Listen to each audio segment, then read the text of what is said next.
Welcome to the wonderful world of Anno 117 Pax Romana, where today we're going to dive into some of the key new features and the important mechanics to help you master the game, from how deeply connected the world can be, through to its RTS combat and warfare, and the more aesthetic touches that help create a beautiful empire. Thank you to Ubisoft for the early access to Anno 117 and for sponsoring the production of this guide. Let's roll. First up, let's talk about the surprisingly expansive and connected world of Anno 117 Pax Romana, where, firstly, when you start a sandbox game, you're presented with a seemingly very pivotal difficult decision. Latium, the hungry heart of the Empire, or Albion, the Celtic distant shores. These two lands, of course, have a very unique setting, as well as their own cultures, research, goods, you name it. We'll talk more about those as we go through the video. For now, let's get back to the world where, as you look to expand, it's pretty straightforward. Send out a ship and then build a trading post. Maybe with a tax per minute or one-off cost paid to the Emperor, now you're free to expand yet again, build up a settlement large or small, and take advantage of the connected world. Harbour trade, by far, in my view, the easiest way. Trade with your trading partners automatically by selecting buy or sell orders. Alternatively, you could buy or build a ship of your own and send it manually to a foreign port to take a look at the goods that they are offering and requesting. Here you can manually select your items and then send your ship back home. This is a good way to perhaps finesse the best prices available to you, or trade with people who you may not otherwise be that closely connected with. Alternatively, there is a third option here at the world view, the map view. Here we can use our ships to load and unload goods automatically, trading between our own ports as well as foreign ones, and crucially, between Latium and Albion. The world is indeed far more connected than it may first seem. While you don't have to take advantage of all of the connections, i.e. you don't necessarily have to go and settle new islands, doing so will be beneficial to you. It'll help you grow, make more money, and of course, unlock new goods that you can then send back to other parts of the Empire to meet the ever-growing needs of many different categories of population. If you go down the Romano-Celtic path in Albion, blending the two cultures like I am here, then this will be especially important. Speaking of that, let's move on to my second section and talk a bit more about those populations, the different tiers, and their advancing needs as you build glorious Roman cities. If you didn't catch my beginner's guide that I'll link down below, you may not know that buildings provide all sorts of benefits or drawbacks to the citizens that live around them. These people can be kind of picky, though we only need to meet a certain amount of their needs. As they advance, they'll develop even more needs. Goods can be produced using production chains, like this spinner here, turning hemp into tunics for my people, and therefore meeting one of their needs. It also has an area of effect for people living nearby. Once I meet enough of their needs, in this case getting a perfect supply of 2 out of the 1 that I required, I can upgrade my pops. And that's fundamentally how the goods and needs work. Again, if you want deeper dive, I've got a beginner's guide linked down below. Let's move on then to the slightly more advanced stuff. Starting with a closer look at Albion, these Celtic distant lands that we may have started in, or may have moved on to settle, trade with, or fight. We'll talk about combat at the end of the video. For now, let's have a look at their upgrade paths. Here in Albion, you're presented with 2 choices. You can go Romano-Celtic and blend the 2 cultures, or stick with the traditional Celtic approach. This will change everything from your faith, to your needs, to the goods that you'll produce or trade, as well as that very obvious, striking aesthetic appeal and the differences between the 2 very varied provinces. Back on this island here in Albion though, one more thing to note, you can actually choose to go down both paths. So, yet again here, I can choose to play both ways. This island can have Romano-Celtic residents and Celtic ones, as I upgrade into Tier 2 and Tier 3 populations. This means I'm going to be catering to a lot of different needs here, and we're going to be able to build a whole load of different stuff.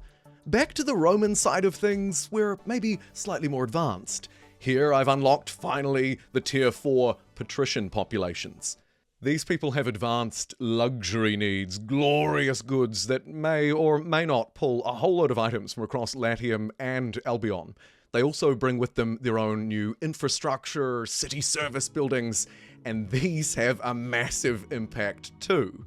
It may be around this time, or slightly before, in fact, Tier 3 populations that you'll start building aqueducts, for example, providing a great fire safety and health benefit to everyone nearby.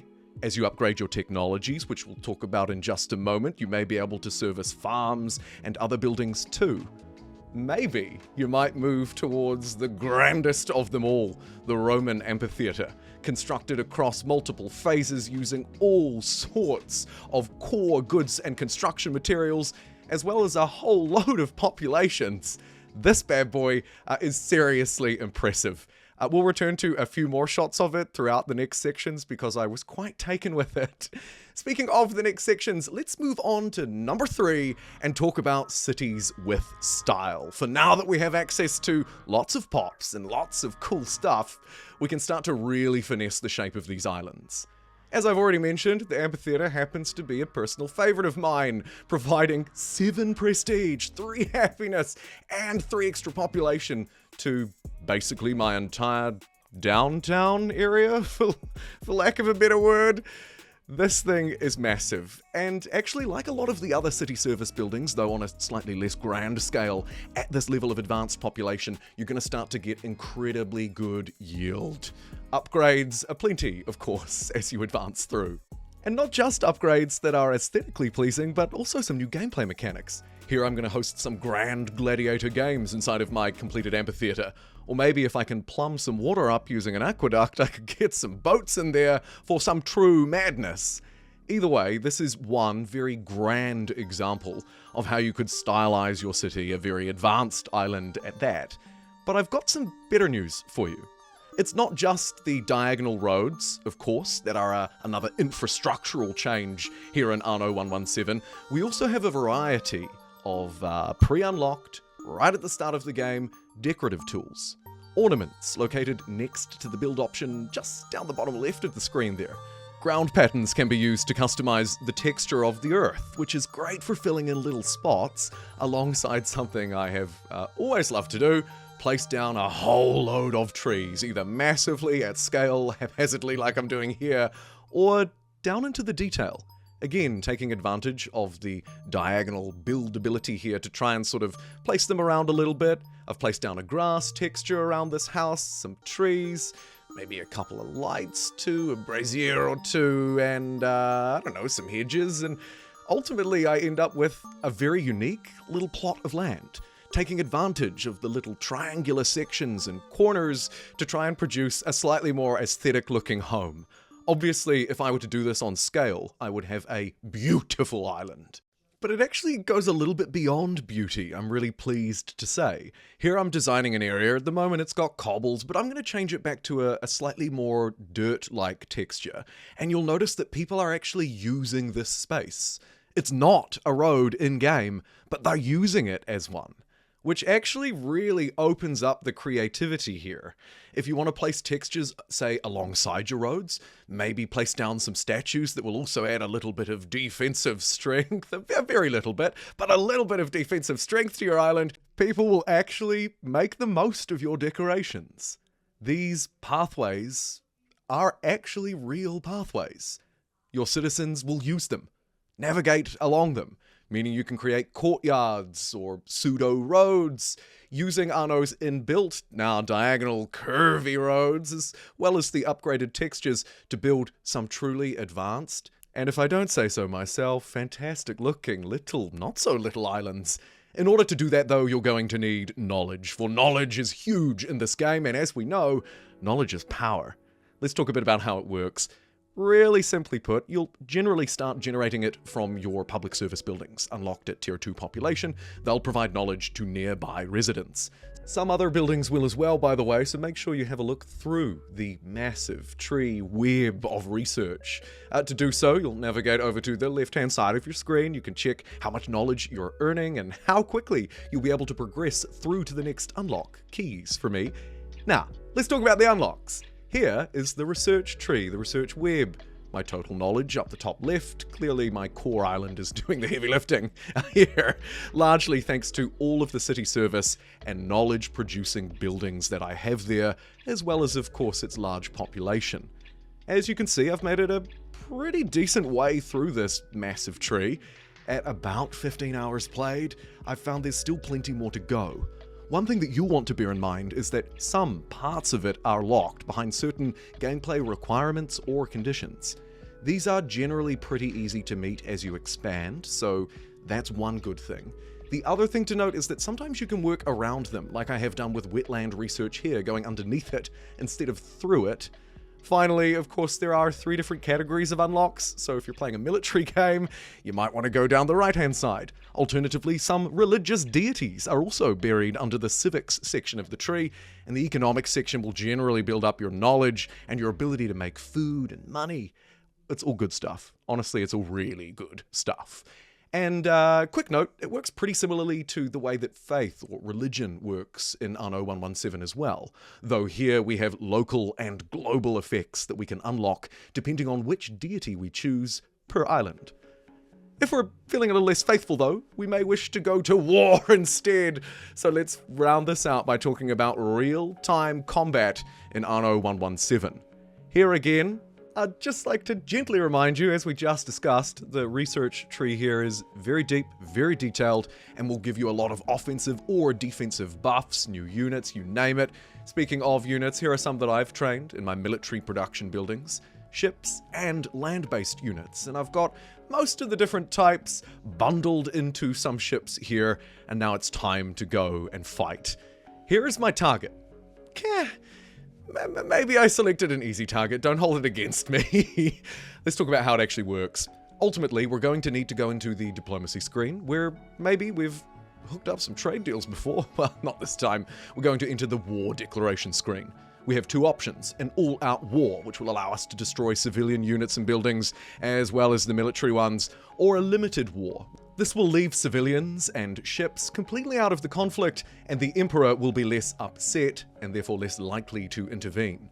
In the middle of the screen, you can see the reputational cost. The cost against our reputation. Will the Emperor be happy? How will we be viewed? You may want to balance that out a little bit by upping your prestige, or your army strength and size. Now it's time to invade. Here, of course, combat is happening in real time, though I could pause the game at any moment. I'm also going to assign different units using on PC Control 1 or Control 3, so that I can control different armies very easily. Next up, it's time to attack. I can attack civilian structures, but the real focus is always going to be the villa. Capture the villa, and you'll capture the island. Maybe a little bit of destruction around the edges doesn't hurt.